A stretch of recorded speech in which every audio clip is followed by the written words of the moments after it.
दोस्तों आज की ब्रेकिंग न्यूज है कि पूरा का पूरा बॉलीवुड एक बहुत ही खतरनाक बीमारी का शिकार है जिसका नाम है रिपीट कास्टिंग डिसऑर्डर। इस बीमारी में आप एक ही ओवरहाइप्ड और ओवररेटेड एक्टर या एक्ट्रेस को बार बार देखते हो। नेपो डैडी करण और बंसाली जैसे लोगों की सुई कुछ लोगों पर आकर अटक जाती है और इन्हें मूवीज पे मूवीज मिलती रहती हैं। कभी कभी पीआर का गेम होता है जिससे लोग सुपर पॉपुलर हो जाते हैं बिना किसी एक्टिंग टैलेंट के, और कभी टेलीप्रॉम्प्टर कुमार नीलकंठ में देवी तेनाडु के सारे विष पीकर उसे संपूर्ण शुद्धि प्रदान करने के लिए तैयार हो। और किंग टर्की खान अपनी पास पॉपुलैरिटी के दम पर टिके रहते हैं। मैं सोते हुए बहुत सुंदर लगता हूँ, कभी मेरे साथ सो तो तुम्हें मालूम पड़े। और दोस्तों आज हम एग्जैक्टली यही डिस्कस करने वाले हैं, top 10 most overrated and overhyped Bollywood actors जिन्हें उनके टैलेंट से कहीं ज्यादा पैसा, फेम और प्यार मिलता है जितना शायद वो डिजर्व भी नहीं करते। तो चलिए शुरू करते हैं इस लिस्ट को। पहले नंबर पर आए करण अंकल की favourite nepo kid Alia Bhatt. Highway के अलावा एक सोलो मूवी बता दो आप जिसमें आलिया ने ढंग का काम किया हो, लगाओ कि हाँ ये परफॉर्मेंस आलिया को डिफाइन करेगी। प्रॉब्लम ये है कि आलिया एक डिसेंट एक्ट्रेस हैं, लेकिन उनके कंटेम्प्रेरीज जैसे श्रद्धा और परिणीति ने एक्टिंग का स्टैंडर्ड इतना लो कर दिया था कि आलिया बिना टैलेंट के अच्छी लगने लगी और लड़की का बेर मिनिमम भी ग्रेट लगने लगा, पर ऐसा है नहीं। Going to secret agent our way back to civilization, and I'm gonna follow 3 steps behind you with this gun. Come on, get up. Alia एक ओवररेटेड एक्टर जिसे जिगरा जैसी ठंडी मूवी और उसमें आलिया की उससे भी ठंडी परफॉर्मेंस के लिए फिल्मफेयर दिया गया। क्यों? बिल्कुल भी डिजर्विंग नहीं थी वो। इसके अलावा आलिया को रोल छीनने की आदत है और जब वो नहीं होता तो करण अंकल रैंडमली किसी भी डायरेक्टर पे आलिया को थोप देते हैं। जिगरा के टाइम भी यही हुआ था, और तो और मूवी चली नहीं और ब्लेम सडनली डायरेक्टर पे आ गया। अगर पैसे बन जाते तो मैडम सारा क्रेडिट बटोर कर घर ले जाती। आलिया खुद को लेडी बच्चन मानती हैं, एक ऐसा टाइटल जो श्रीदेवी जी और माधुरी जी को दिया गया था, पर इसलिए दिया गया था क्योंकि ये दोनों लेडीज क्राउड पुलर्स थी। अनलाइक आलिया, आप बाकियों की भी अगर बात करो जैसे विद्या, तब्बू, प्रियंका एंड इवन कंगना, सब ने एक ना एक ऐसी परफॉर्मेंस दे रखी है, एक ऐसा कैरेक्टर प्ले कर रखा है जिस कैरेक्टर को प्ले करने के लिए आप किसी और को इमेजिन भी नहीं कर सकते। But you know what guys, Alia का हर रोल रिप्लेसेबल है, तो ये जो स्पेस आलिया एंजॉय कर रही है उसकी ज्यादा हकदार स्मॉलर एक्ट्रेसेस हैं जैसे तापसी, सान्या एंड राधिका, और ये लोग तो डिजर्विंग भी हैं। मुझे घर जाना। नंबर 2, शाहरुख खान। उस इंसान ने जिसने चक दे और स्वदेश जैसी मूवीज की हैं, उसे इस लिस्ट में रखना मुझे खुद अटपटा सा लग रहा है। बट देन ये भी फैक्ट है कि अब एसआरके का और ही और है जो चल रहा है, बाकी अंदर सब खोखला हो रखा है। एसआरके ने 2018 से 2023 वाले ब्रेक से पहले जीरो और फैन जैसी वाहियात मूवीज दी, फिर कमबैक हुआ और फिर से डंकी जैसी फ्लॉप। हाँ, जवान और पठान ने तगड़े पैसे कमाए, लेकिन अगर आप ठीक से सोचो तो दोनों मूवीज बहुत वीक थी स्टोरी और एक्शन वाइज। इनके सक्सेस का कारण था कि किंग खान अपने उस फेमस एसआरके पर्सोना को फुल ऑन एग्जैजरेट कर रहे थे, एज इन खुद का ही एक हाइप वर्जन प्ले कर रहे थे with the heavy voice and all that. इसके अलावा शाहरुख अब भी पुराने सिग्नेचर मूव्स जैसे वो आर्म स्प्रेड करने वाला मूव, इन सब चीजों पे बहुत डिपेंड करते हैं ताकि सीन ज्यादा मेलोड्रामेटिक और थिएट्रिकल बन जाए। लेकिन सबसे ज्यादा जो बात खटकती है वो यही कि जितनी भी शाहरुख की मेगा ब्लॉकबस्टर्स होती हैं उनके पीछे बहुत हैवी रिलायंस होता है बंदे की ऑफ स्क्रीन करिश्मा का, instead of any kind of deep और स्किलफुल एक्टिंग। आई होप मेरी बात से आप भी एग्री कर रहे होगे, पर अगर नहीं तो अपना ओपिनियन मुझे कमेंट्स में जरूर बताना। नंबर 3, अक्षय कुमार। कैसा लगेगा अगर पार्थिव पटेल कहे कि महेंद्र सिंह धोनी बेकार में इतनी प्रैक्टिस करता है, खेल ही तो है, गेम के एक दिन पहले थोड़ी प्रैक्टिस कर लो और हो गया, इतनी मेहनत क्यों? वेल, कुछ ऐसा ही कहा था अक्षय कुमार ने, ये सुनिए। मैं वो एक्टरों में से नहीं हूं जो कहूंगा कि मैं कंसंट्रेट करूंगा and I am going to get into this skin of this role. मुझे एक दिन लगता है उस फिल्म के किरदार के अंदर आने के लिए। At the end of the day is just acting यार। एंड मैं तो फिल्म को 40 दिन में खत्म करता हूँ। मुझे तो यही नहीं समझ में आता कि 200 दिन की शूटिंग क्यों कर रहे हैं लोग। तो अक्षय के हिसाब से मेथड एक्टिंग करनी नहीं चाहिए क्योंकि ये चीज वेस्ट ऑफ टाइम होता है, रोल्स के लिए प्रिपेयर ही नहीं करना चाहिए। ये सब बकवास एक ऐसा आदमी कर सकता है जो खुद आलसी हो गया हो, इतना आलसी कि लाइंस याद करने में भी नानी याद आ जाती है। अब देखो he's not even looking into his eye, dude. He's here and this guy is looking somewhere here. यही रीजन है कि अक्षय को आजकल लोग प्यार से टेलीप्रॉम्प्टर कुमार भी कह रहे हैं। अगर बंदे की आजकल कोई मूवी चल रही है तो वो इसलिए क्योंकि एक फैन बेस बन चुका है। पहले कुछ अच्छी एक्शन कॉमेडीज आती थी, फिर देशभक्ति वाला राउंड चला, और आज के टाइम पे बस उन्हीं पुराने बोए हुए बीजों के फल खाए जा रहे हैं। दोस्तों, इतना हाइप तो शायद ही किसी और एक्टर का होगा अपार्ट फ्रॉम शाहरुख खान में भी। एनीवे, जो भी हो, Akshay used to be a good actor, पर आज के टाइम पे बस एक ओवररेटेड मूवी स्टार से ज्यादा कुछ नहीं है। नंबर 4, सैफ अली खान। सैफ तब से जेंजी है जब जेंजी का कंसेप्ट ही नहीं था, काफ़ी चीज़ें में इंटरेस्ट है मुझे। म्यूज़िक में गिटार खेलता हूँ। क्योंकि एक जेंजी प्लेइंग गिटार को लिटरली हिंदी में गिटार खेलना कह सकता है। सैफ ने मूवीज से पहले अपनी आधी लाइफ इंग्लैंड में बिताई और वो एनआरआई और अंग्रेजी चाल चलन सैफ की लाइफ का हिस्सा बन गया, पर ये चीज सैफ के लिए काफी हार्मफुल साबित हो गया। यू सी, जहाँ बाकी खान्स ने पब्लिक से कनेक्ट बनाया, सैफ से वो हो नहीं पाया और छोटे नवाब ने खुद भी एक्सेप्ट किया कि उनकी अंग्रेजों वाली एक्सेंट है, पतली वॉइस है और थोड़े फेमिनिन फीचर्स थे। I don't blame people. I had a terrible thin voice and like anglicized accent and effeminate features and इस सब के बावजूद रोल्स मिलते रहे स्टार्टिंग में, क्योंकि सैफ शर्मिला जी के बेटे थे।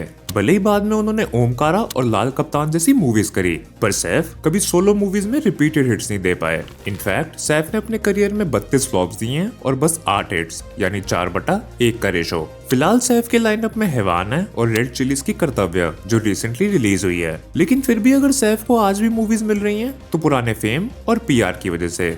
पर ये हाइप कब तक काम करेगा? नंबर 5, शाहिद कपूर। दोनों राजेश कुमार और वीरदास ने शाहिद के साथ काम करा है और दोनों ने बिना नाम लेते हुए शाहिद के बारे में कुछ ऐसी बातें कही हैं जो सुनकर लगता है कि सच है। She's like, Veera, make your base as a birthday gift because you need good makeup and you want to look good. First day of shoot, this guy was like, तेरा face बहुत खराब लग रहा है। 4 months later, that dude's का guy knocks on my vanity van door. He's like, sir आपका base कौन बनाया? वो हर रोज मेरे ऊपर चिल्लाता है कि उसका बेस इतना अच्छा है। Damn. Like guys are capable of peak pitchy male behavior about makeup on a Bollywood set. I mean, Shahid के ईगो इश्यूज पब्लिक नॉलेज हैं। तुषार कपूर ने भी नेपो डैडी करण जौहर के शो में कह दिया था कि तुषार जिससे भी क्लोज होते हैं शाहिद को वो समाओ पसंद नहीं आता, और आई थिंक यही एक मेजर रीजन है शाहिद कपूर की इनकंसिस्टेंसी का।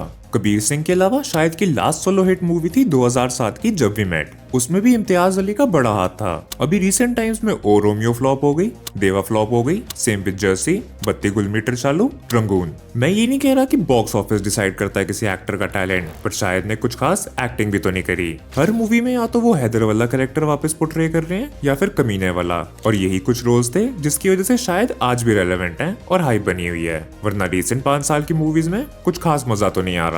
नंबर 6, कियारा आडवाणी। शुरू करने से पहले मैं ये क्लियर करना चाहता हूँ कि कियारा कोई आउटसाइडर नहीं है। मैडम एक रिच और पावरफुल फैमिली से आती हैं और इनके फैमिली रिलेशनशिप्स में किशोर कुमार, अशोक कुमार और सईद जाफरी जैसे वेटरन बॉलीवुड एक्टर्स हैं। इनफैक्ट ईशा अंबानी कियारा की बचपन की दोस्त हैं, which is a huge sign of her Bollywood connections and status. अब इस सब के बावजूद कियारा की एक्टिंग को देखकर कुछ एक्स्ट्राऑर्डिनरी नहीं लगता। मतलब ऐसा लगता है कि अगर मैंने चैट जीपीटी को बोला होता कि भाई एक जेनेरिक ब्यूटीफुल बॉलीवुड एक्ट्रेस बना के दे दे, तो उसने शायद मुझे कियारा जैसा ही कुछ बना कर दिया होता। एनीवे, पॉइंट इतना ही है कि शेरशाह और कबीर सिंह के अलावा कुछ खास काम किया नहीं है कियारा ने।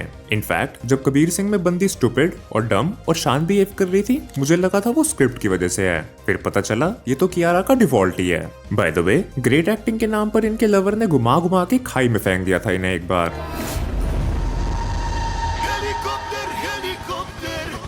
मूवी का नाम मशीन था, you can check it out अगर बहुत फ्री टाइम है। पर हाँ, ये सब के बाद भी मूवीज मिली रही हैं बंदी को, and I am sure husband और फैमिली के कनेक्शंस काम आ रहे हैं। नंबर 7, इमरान हाशमी। आप भी एग्री करोगे कि इमरान हाशमी का करियर स्टार्ट इसलिए हुआ था क्योंकि ये बंदा वो सब करने को राजी था जो बाकी ए लिस्टर्स नहीं करना चाहते थे। ऐसे ही इमरान को सीरियल किसर का टैग नहीं मिला था, तो अर्ली 2010s में इमरान ने अपनी जगह बना ली थी इंडस्ट्री में, पर फिर इनकी सॉफ्ट पॉर्न टाइप मूवीज की डिमांड कम हो गई क्योंकि इंडिया में सभी के पास स्मार्टफोन्स और इंटरनेट आ गया। तब जाकर इमरान ने दूसरे जॉनर्स एक्सप्लोर करना शुरू किया, और हॉरर हो या कॉमेडी, बंदे ने सब किया, इवन क्राइम थ्रिलर्स, पर बात नहीं बनी। आज के टाइम में मर्डर, जन्नत और जन्नत 2 की वजह से ही इमरान को हक जैसी मूवीज मिल रही हैं। And if I am being honest, बंदे में टैलेंट ठीक ठाक है, फैन फॉलोइंग भी है, बट समहाउ लोग देख नहीं पा रहे हैं कि अब इमरान बस बी ग्रेड टीवी शोज का सी ग्रेड एक्टर बन के रह गए हैं। मे बी इनके फैंस को भी अभी भी once upon a time in Mumbai या जन्नत वाला इमरान वापस चाहिए, इसलिए इमरान फिलहाल जन्नत 3 और अवारापन 2 जैसी मूवीज कर रहे हैं। नंबर 8, दीपिका पादुकोण। दीपिका का प्रॉब्लम है कि ऑलमोस्ट हर मूवी में सेम एक्सेंट और सेम डायलॉग डिलीवरी होता है। अपने वतन के लिए कुछ भी कर सकती हूँ। सलाम अलैकुम। राजपूती कंगन में उतनी ही ताकत है जितनी राजपूती तलवार में। किसकी तलवार पर सर रखूं ये बता दो मुझे।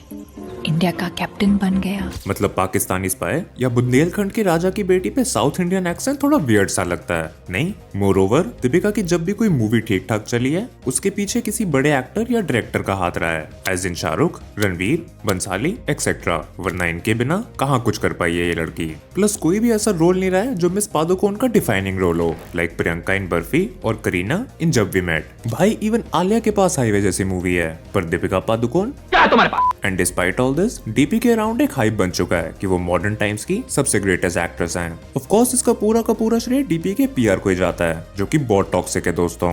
पर उसके बारे में मैंने अपनी पीआर वाली वीडियो में ऑलरेडी बात कर लिया है, अगर वो देखनी हो तो I will leave a link in the description. Number 9, Aishwarya Rai. Personally Aishwarya का पूरा हाइप उनकी ब्यूटी के अराउंड ही है। लाइक इसके अलावा ऐश्वर्या के एक्टिंग टैलेंट्स कुछ खास नहीं है। देवदास चली थी क्योंकि उसमें शाहरुख और माधुरी दोनों थे और डायरेक्शन बंसाली का था, grand sets and all that. Jodha Akbar, गुरु और ताल में भी लगभग सेम साइज सीन था। पर इसके अलावा ऐश्वर्या का शायद सबसे बड़ा अचीवमेंट है कुछ इंटरनेशनल ब्रांड्स की ब्रांड एम्बेसडर बनना और बच्चन परिवार की बहू बनना। इन्हीं बातों की वजह से ऐश्वर्या को लोग काफी ओवररेटेड कहते हैं। इसके अलावा सिंस ऐश्वर्या की पब्लिक इमेज एक नो नॉनसेंस लेडी की है, लोग अक्सर इंटिमिडेट हो जाते हैं, डर के रहते हैं। शायद सलमान वाले एपिसोड के बाद ऐश्वर्या का थोड़ा प्राइवेट होना समझ भी आता है, लेकिन इस प्राइवेसी ने उनको हेल्प किया और वो जरा मिस्टीरियस लगने लगी। आज के टाइम पे मिसेस ऐश्वर्या राय बच्चन की इंडस्ट्री में कोई खास पकड़ नहीं है, पर मैं लिख के दे सकता हूँ कि जैसे ही कोई मूवी आएगी पूरा बॉलीवुड सर्कल उसी के बारे में बात करने लगेगा, और यही होता है ओवरहाइप्ड होने का फायदा। नंबर 10, श्रद्धा कपूर। मेरी श्रद्धा कपूर से एक जो सबसे बड़ी प्रॉब्लम है वो ये कि बंदी चाहती है कि वो हर मूवी को हाईजैक कर ले। जैसे स्त्री 2 के टाइम पे राजकुमार राव और श्रद्धा के पीआर टीम्स के बीच एक जंग सी छिड़ गई कि कौन ज्यादा क्रेडिट लेगा।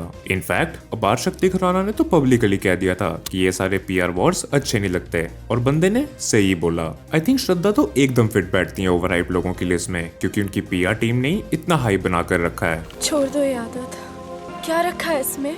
जबकि टैलेंट की बहुत भारी तंगी है श्रद्धा के पास। आप वो हसीना पारकर मूवी ले लो, जैसे ही एक कॉम्प्लेक्स हैवी लिफ्टिंग वाला रोल मिला, बंदी की एक्टिंग मुंह के बल गिर पड़ी। और दूसरी बात, हर मूवी में वही स्टीरियोटिपिकल गर्ल नेक्स्ट डोर वाले रोल्स और कभी कभी मिस्टीरियस टॉम बॉय वाले रोल्स। ऐसे कब तक चलेगा श्रद्धा? दोस्तों आपको क्या लगता है? मुझे कमेंट्स में जरूर बताना। तो दोस्तों आज की इस वीडियो के लिए बस इतना ही। अगर आपको ये वीडियो थोड़ी सी भी अच्छी लगी हो तो लाइक और सब्सक्राइब जरूर कर दीजिएगा। आपके लिए ये 2 छोटे क्लिक्स हैं, पर मेरे लिए बहुत मायने रखते हैं। बाकी अब हम मिलेंगे अगली वीडियो में। Stay safe and have a good one.